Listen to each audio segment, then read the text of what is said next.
Welcome to the Giraffe Social Media Podcast. It's what social media managers are talking about. I'm Kaitlin McKenzie, and today I'm joined by some lovely members of the Giraffe team. We've got Senior Social Media Manager Dom. Hello. And Social Media Manager Nicole. Hi.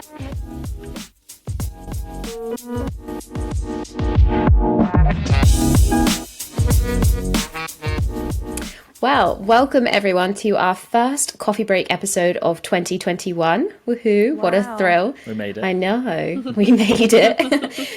It's also our 21st episode, by the way. Oh. I kind of love the symmetry of that, like 21 in 21. In 2021. You know what I'm saying. So as always, in our coffee break episodes, we will be bringing a topic each to the table that we all want to have a chat about, over a cuppa, of course. So to kick us off, I have got a question for you guys. What are your New Year's resolutions, if you believe in such things? Dom, what's yours? Yeah, this year, no, definitely haven't got any. Decided just to, not bother with it this year and, just aim to try and be positive, try and keep healthy. Every year I say to myself, I'm going to get back to the gym.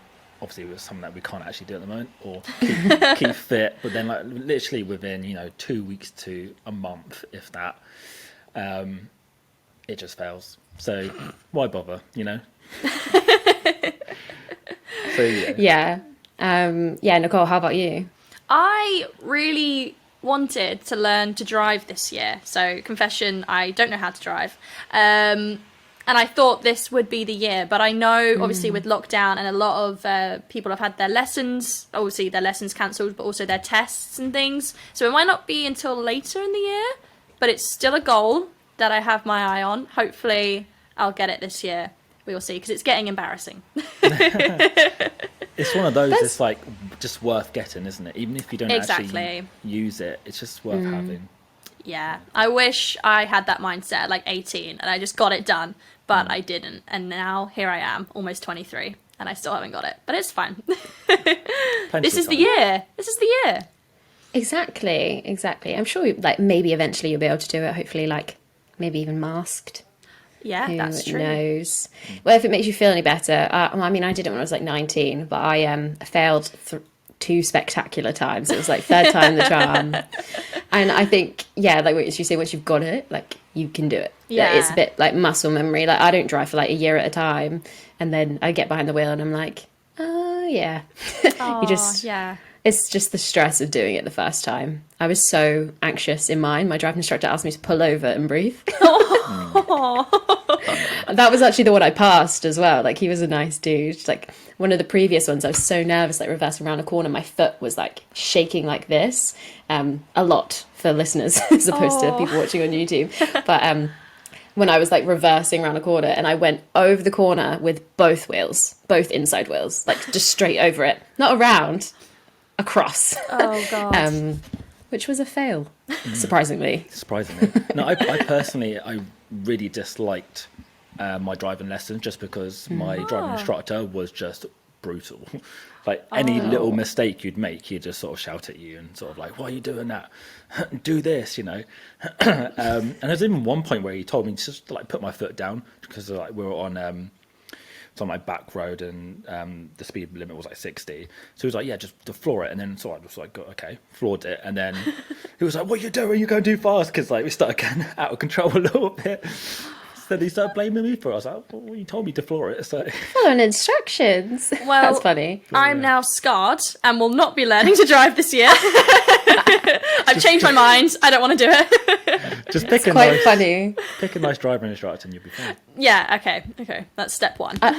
There is caution to be had there though, because I got on too well with my driving instructor, not in a weird way, but in a in the sense of we would just chat, which was quite good because it put me at ease. But we had quite similar music tastes, and at one point, because we would listen to music while I was driving around, later on in the later stages of the learning, and at one point a song came on and we were talking about it, and it was a really funny junction, and sometimes when you're at a junction it's green for one, the light goes green but it's not green for you, it's green for someone else, and that happened, and I just was so distracted talking to him about music. I just drove out into the middle of this busy intersection, and he was like panicking. I won't scream into the microphone, but he did. Yeah, it was one of those moments when we like pulled over afterwards, and we were like, shake it off, it's okay. But it would have been like an insurance issue if it had happened, because it wasn't. Well, it was my fault, but he also was just like la la la la la. It was quite funny. Oh dear.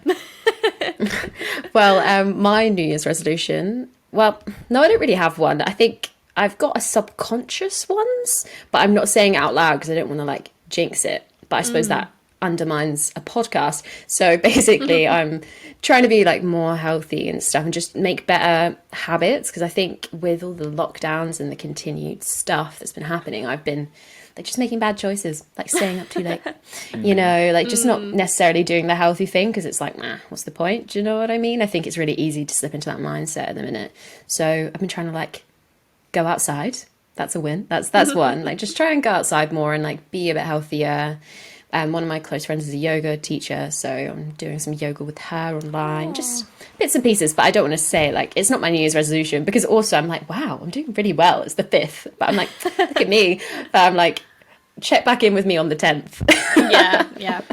And it's hard to get back into routine, especially like between that weird period, Christmas to like New Year's. It's just like you can't remember what day it is. You're sleeping in, you're eating loads, and then you come back to work and it's trying to get back to that routine, isn't it? So I'm having that issue of going to bed earlier and trying to eat less chocolate. But Especially working from home, right? Because it's not like, okay, I'm back to work now, back in the office. Like, nope, we're still here.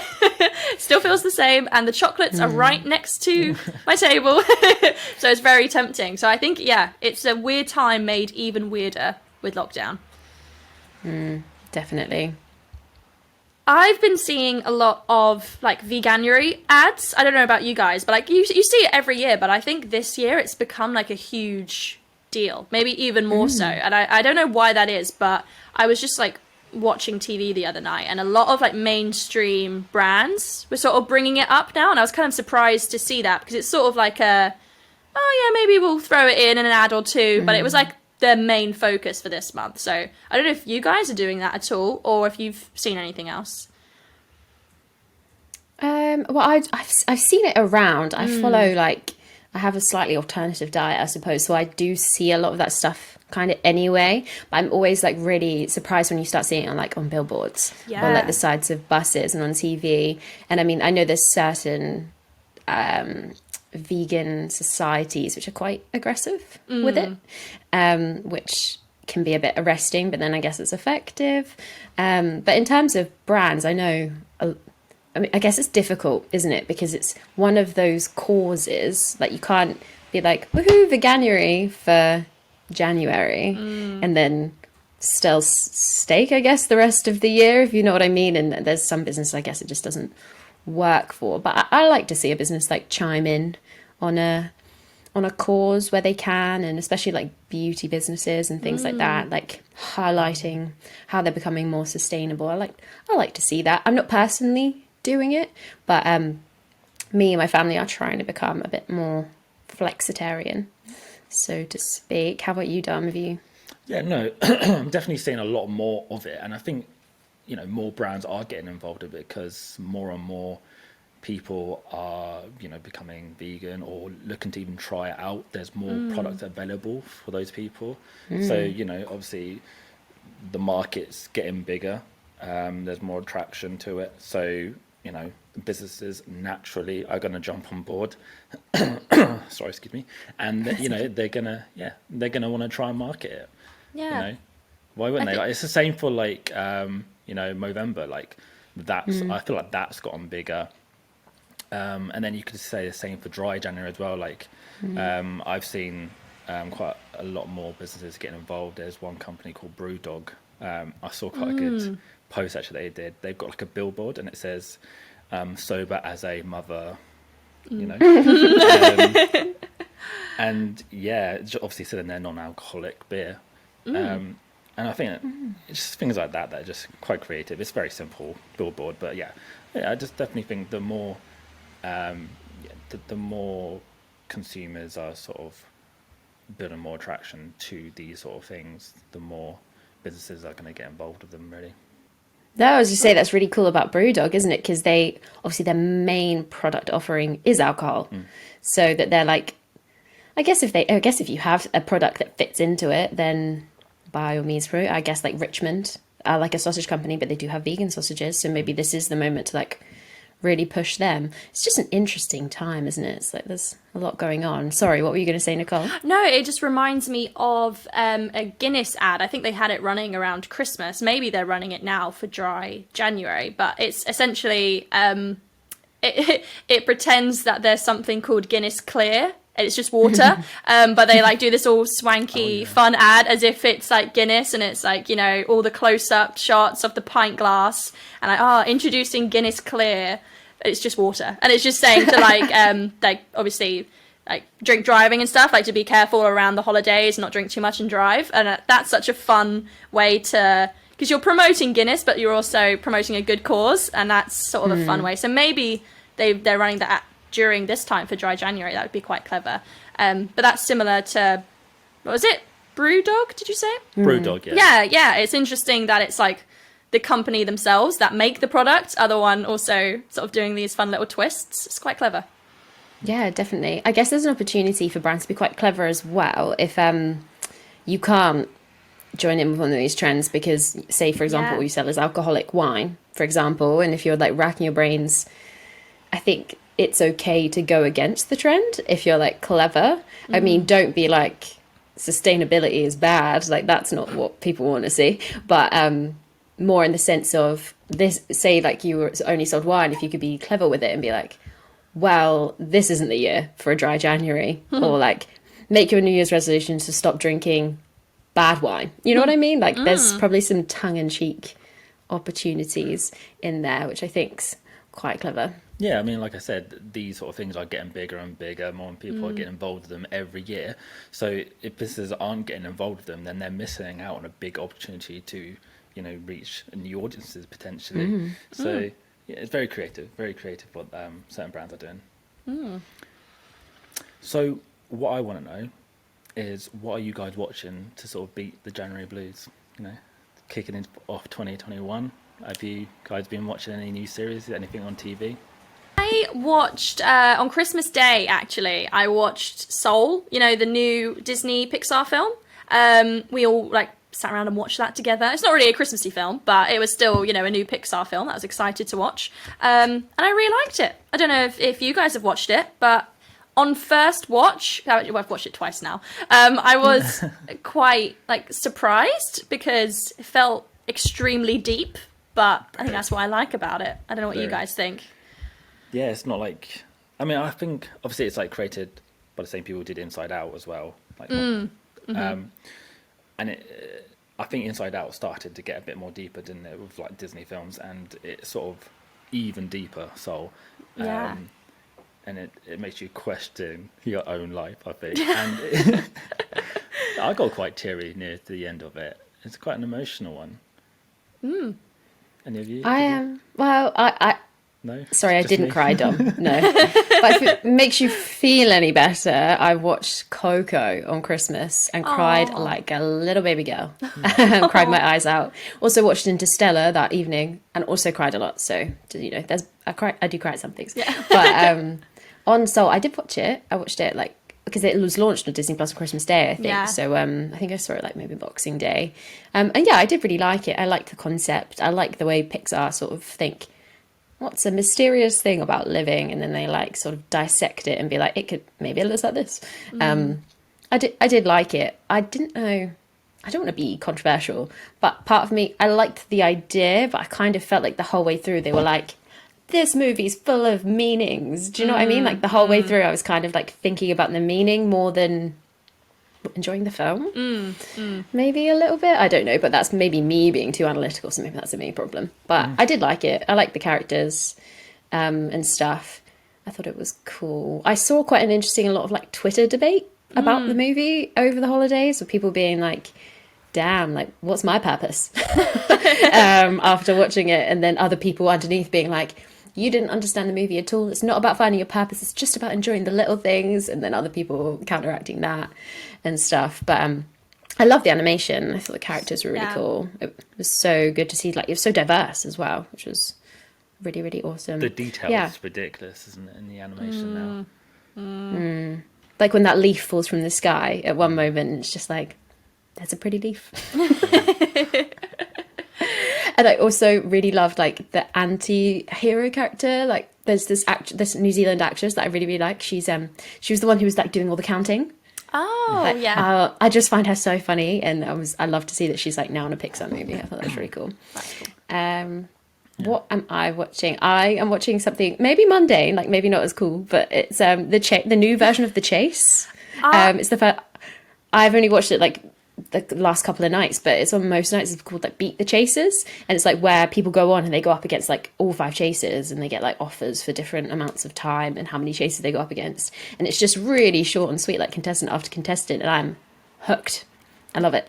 I remember watching this last year, so maybe maybe they're bringing it back like again. Maybe it's another series of it, but I loved it. And if there's a new series, I'm on it straight away because I love The Chase. I think it's awesome. Me too. It's just so exciting. Yeah. Like I watch it and I'm like, I could do that. I know the answer to that question and that question. I could be on The Chase. Isn't there also, this is a side note about The Chase now, isn't there also a new chaser, like in the normal series?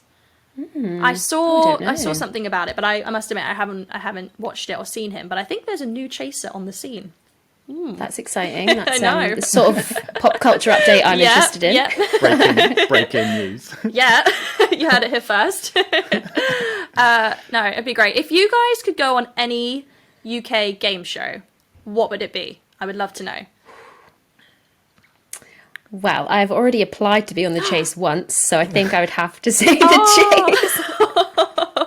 I remember like submitting it and being like, this is it, this is going to happen. I told everyone I know, and then nothing ever happened. Oh. But I need to reapply, maybe for the new one. I don't know. But I also think I would crack under pressure. Like it's too, I'm like, I can do it at home in my living room, but if I was stood there, I'd just be like a ball of nerves, probably. Yeah. I feel like that when I watch Catchphrase. Oh, yeah. To be fair, like I say that, I'm rubbish. I'm so bad. Everyone else, whoever I watch it with, they're always getting it. I'm just like, no idea. So I'd be even worse just going doing it actually on TV. But I think I wouldn't mind being on The Wheel, the new program with Michael McIntyre. Yeah. I think that's a really good one. I haven't seen this. So does it has celebrities as well, right? Yeah, it's like celebrities so that are good. like sat, I guess, essentially on a wheel, and it spins around. And then it's obviously like different topics. And there's 3 contestants who are like sort of underneath this wheel, and then they randomly get chosen to come up. And then obviously each celebrity is like an expert in whatever subjects that there are. And then obviously there's some that are just not an expert. And obviously it just lands on certain celebrities to help you answer a question. And then, obviously there's money that you can win at the end. All round pretty good. Like compared to what's out there at the moment, it's one of those that I actually can actually sit through the whole thing and watch it. But I'm also watching. Sorry to butt in. No, I was just going to agree with you and say how much I love The Wheel. I wasn't expecting to like it. I remember seeing the previews and being like, meh. And then I watched an episode and then I was like, I just hooked. Like, Michael McIntyre is so funny on it. And like, there's really good level of celebrities on it. I was expecting it to be like the usual sort of reality TV mix. But there's like, I can't think of examples, but they're like really good people on there, I thought. It's just really unpredictable, isn't it? Because like they can win and then miss a question, and then all of it gets taken away. Or at the end, there's like a bonus final level thing. It's just funny. I really like it. And the theme tune is catchy. The Wheel. I'm glad you Very sang it because I was catchy. about to. So I literally found myself singing along to it, and I'm like, Kaitlin, what have your Saturday nights become? But I'm not mad. I'm also watching The Masked Singer. Don't know if for anyone that doesn't know what The Masked Singer is, which I can't imagine there'll be a lot of them, but basically it's a load of celebrities who dress up in these ridiculous costumes, outrageous, like they're so good.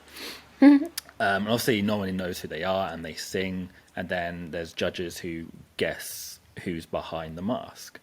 And obviously it's like a weekly thing, and people can get voted out and whatnot. But no, it's pretty good. There's all like different kind of masks, like a Viking, sausage. There's a bush baby.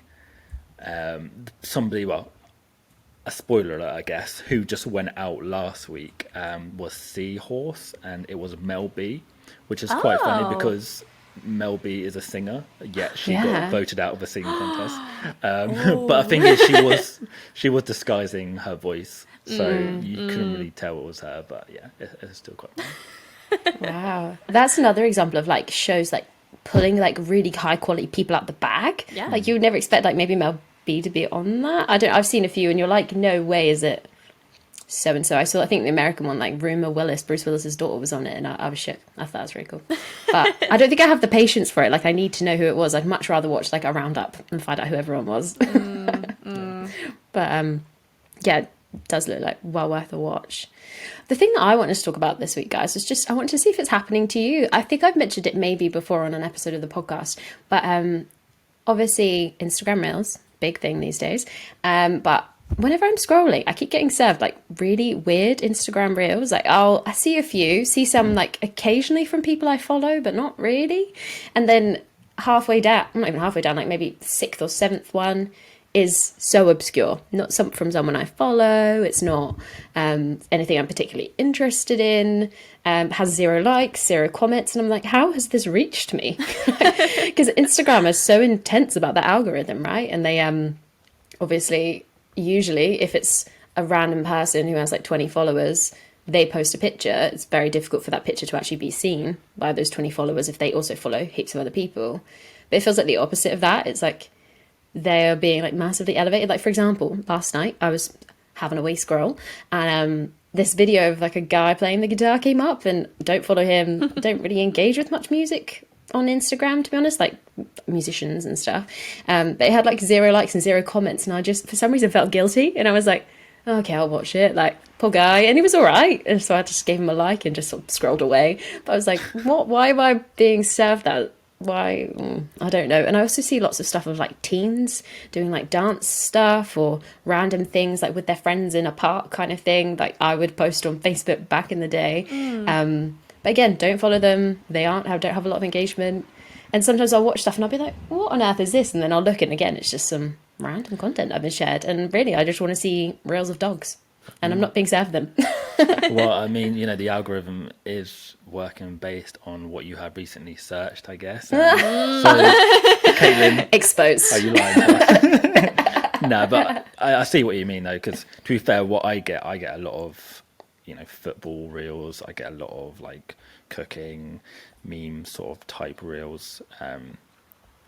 And you do get the ad one that is so random that doesn't match, what you would normally be searching for. But to be fair, I have to say Instagram Reels does provide me with content that I tend to be interested in. So on my personal experience, I can't say that I've had, too much of a bad experience so far with it. I wonder if Instagram is still just trying to figure out the right algorithm for people. How many people do you follow, Kaitlin? About 800, I would say. So you'd think there'd be enough in there. Yeah. Or like, yeah.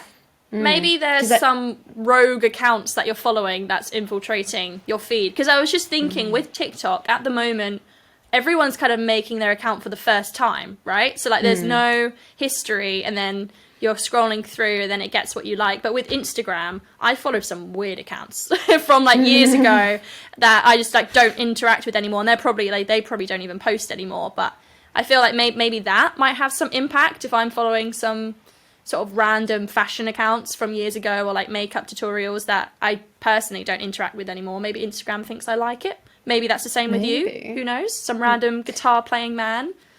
Yeah, I mean, usually I love that kind of thing.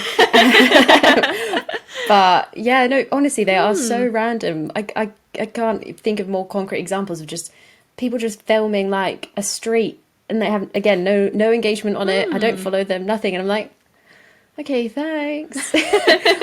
But then again, I did get very addicted, and this links to my feeds to follow. I'm gonna play you guys a TikTok a reel, but I watched this one particular audio clip, and I've noticed that once you listen to, like, search out and click on like a certain audio clip, you see all of the versions of that audio clip. So maybe I just need to like give it more to go on. That could be it. Maybe I'm not feeding it enough. Maybe I need to like have a spring clean out the weird accounts, and just go and like actively search out the things I want to see and be like, this dog video Instagram, more of these. Yeah, And maybe speak into my phone. Yeah, maybe. Or like it more. Yeah, follow more dog content.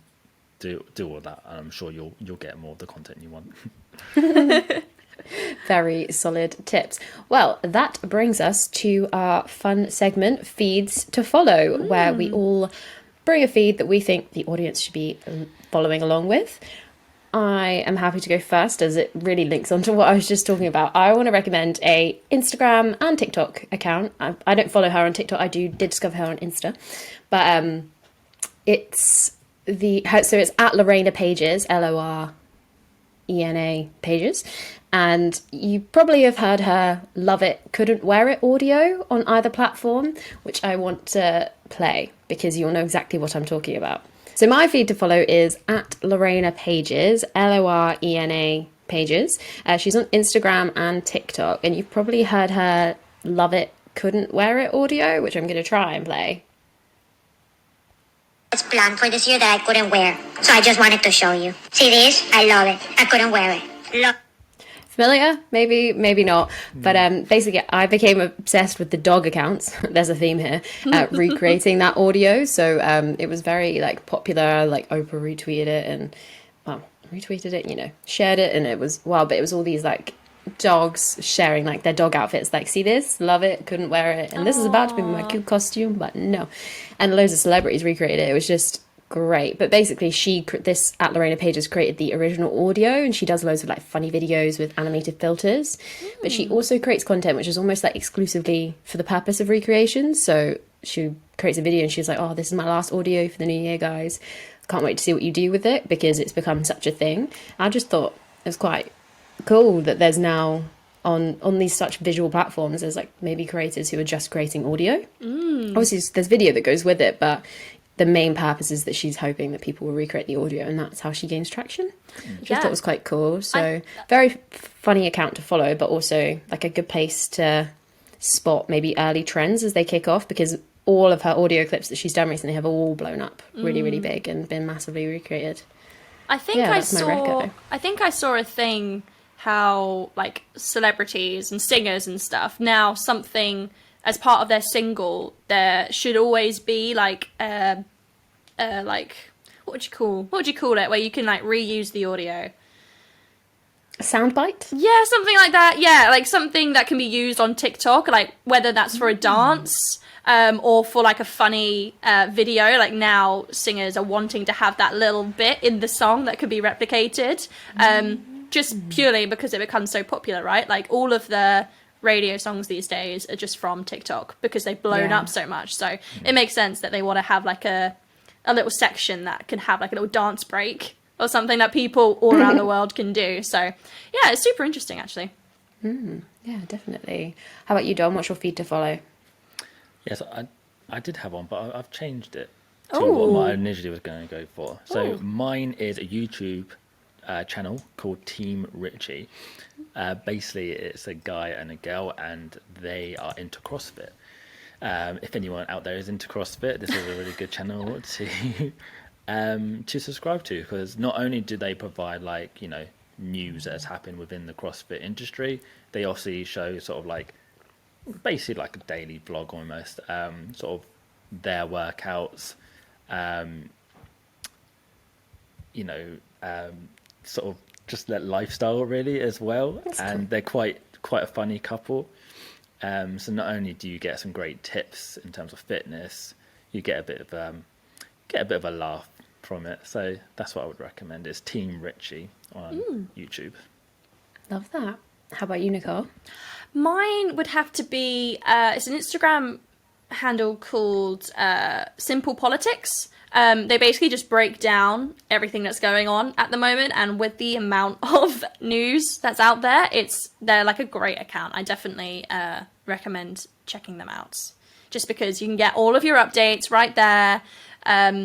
You can find out, they just summarize everything and make it so easy to understand, because I know the news can be super confusing, and like, especially, with all the tiers and stuff, that was quite confusing sometimes, and they just give you good updates. So I recommend them. That's really cool. I feel like maybe Robin recommended this account before. Maybe. So Yeah. Definitely a fan favourite of the Giraffe team. Now I doubly need to check it out because I actually still haven't. But no, I do need that. It's good to get a little digest on things because things are it's confusing right now, isn't it? No. Well, that is all we've got time for today. Thank you so much for listening. Don't forget to subscribe so you don't miss our next episode, which will be a very exciting group chat on the Ultimate Social Media Manager's Toolkit. So we'll be sharing our life hacks, our Chrome extensions, and just top tips for crushing life as an SM. You are welcome in advance. That'll be up by Thursday next week and will definitely not be one to miss. Definitely have your note paper alongside to make some little life hack notes. You can, of course, in the meantime, connect with us on all major social channels. Let us know what you're watching to get you through. Let us know what quiz shows you've been on or applied to been on. We would be very interested in that info. We've been Giraffe Social Media. You've been amazing. We will see you next time.